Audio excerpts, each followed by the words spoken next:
right now I want to talk puppies because I think we're sitting in a crazy time in the world and there's a lot of negative news out and there's a lot of fear.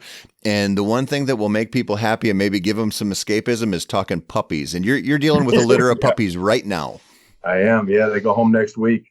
And they'll go home at 8 weeks. Yes, go home And, at 8 weeks. and what are they? They're chocolate labs. And they're all spoken for, right?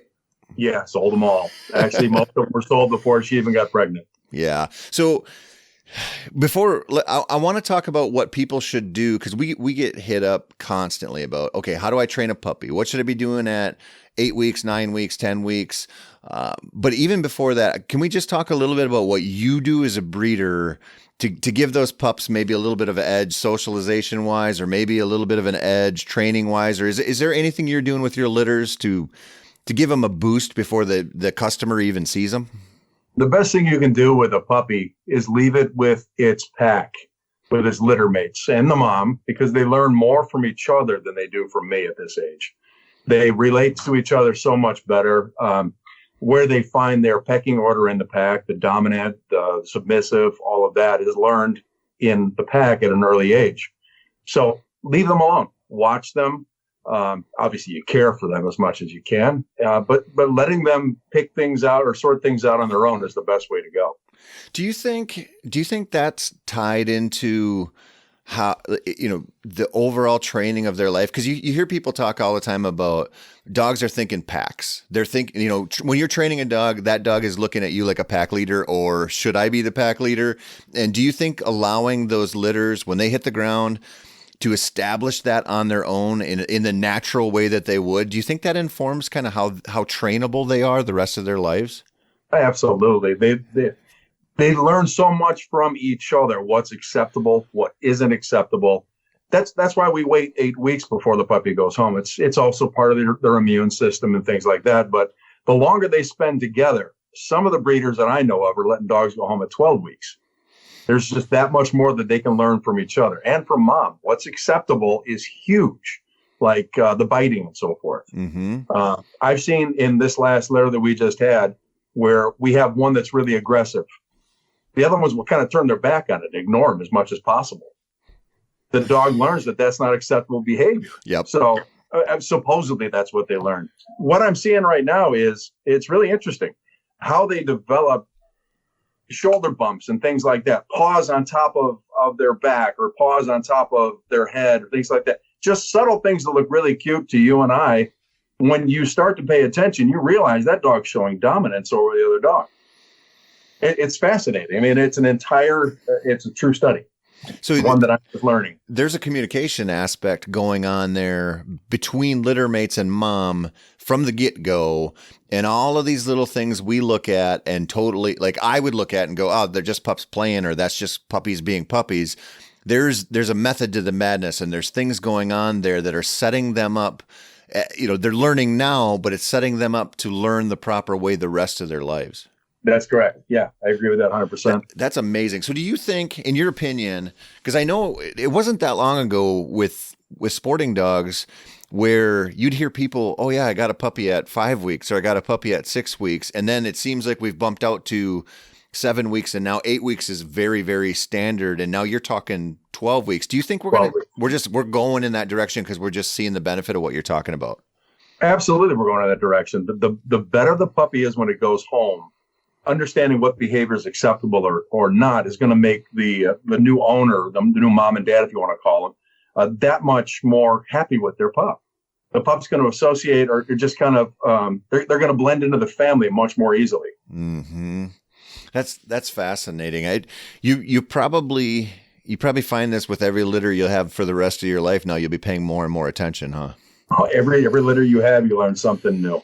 Yeah, I can tell you, I've interviewed a pile of dog trainers and breeders in my life. Nobody's ever said that, what you just said there. And it makes 100% sense of allowing that part of their formative right away life. Just let it go naturally. Let them get here and not have us mess with it and come in with, our preconceived notions and stuff, and let that thing play out naturally.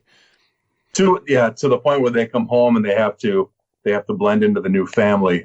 There's going to be another there's going to be a period of learning as to what they can or can't do. That's why when a puppy goes home, the training begins immediately.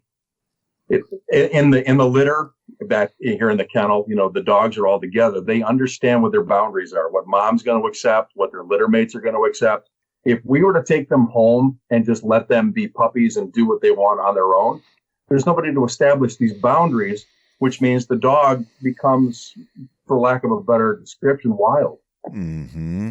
That's when I get the dog and I have to fix all of these behaviors because mom and dad didn't do their job.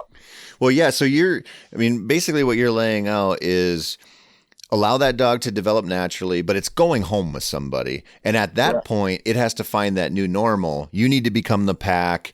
It needs to learn where the rules are coming from now. And this is a mistake that a lot of people make where they get that 8-week-old puppy home. And they just want to snuggle it, let it run around and chew on socks, but they're not working with it.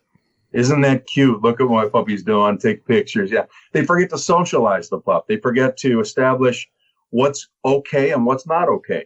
More often than not, the biggest issue is lack of consistency.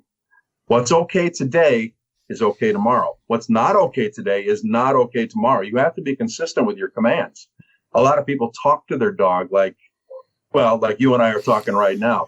And if the dog understands what sit means and you're having a conversation with the dog, it's kind of like Charlie Brown's teacher. Wah, wah, wah, wah, wah, sit, wah, wah, wah, wah. The command gets lost in the dialogue. So just establish a very simple sit. When they finally sit, or you teach the pup to sit, then good. And that's really all you need to do. When you're talking about that with an 8-week-old puppy, are you talking about using treat training to get them to sit, or how are you doing it? You can use treat training. I prefer kibble, whatever their dog food is. If they like it a lot, I'll put that in a pouch and I'll teach them to sit. I'll teach them down. I'll even teach them here or place. All of that work can be done at a very early age. The sooner you start with your pup when he gets home, the sooner it learns how to learn. Mm-hmm. Yeah, and when you're talking about this stuff, can you just go through, like, just give us a quick run through? So somebody who's taken home that 8-week-old pup, if that's you and you're like, okay, I got this 8-week-old pup, I know, we're not doing double blinds here. We're doing sit, down, right. And we're working on the basic stuff with a couple, a little bit of kibble in your hand so the pup can smell it. Can you just run through just what that looks like for you and how long that takes? Every dog trains differently. Every dog is there. They learn at different paces. So I never set an established time. I never say that this is going to take this long, because I'm going to let the dog develop with my tutoring as they develop. You can't force it. Some dogs are smart. Some dogs aren't. Some dogs are stubborn. But when I get a dog home, like, for example, if I kept the dog out of this litter, the first thing I would do would be teach it to sit. And that's real easy to do. You have the dog sit, hold it with the collar, and then you can do a number of things. Before they eat, have them sit. The reward is they get to eat. If they get up and they start walking forward towards the food, you pull the food away. So sit is very easy. Kennel training is the next thing. A lot of people make the mistake of throwing in this bed or towels or toys and all this stuff. Eliminate all of that stuff and just give the puppy enough room to turn around, because they don't want to lay in their own feces or their own waste. Anytime that dog squeaks, makes any kind of noise, take it out. So he understands, if I want to go out, I make noise, I get to go out. So allowing the dog to learn at your pace, if you will. I mean, every dog is trained differently. But if you establish the directive, the dog's going to come along beautifully. Mm-hmm. Sit, kennel training. You'll do some intro to birds, wings and so forth. Let them play with wings. Let them chase things down.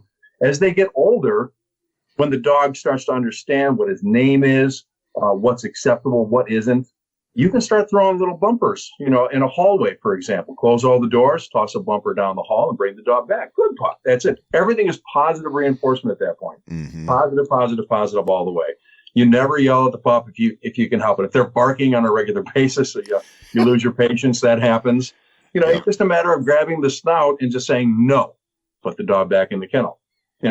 So at the puppy level, depending on whether you're going to have a gun dog or you're going to have a field trial dog or a hunt test dog, there are different things that you teach them. But honestly, sit is where it all begins.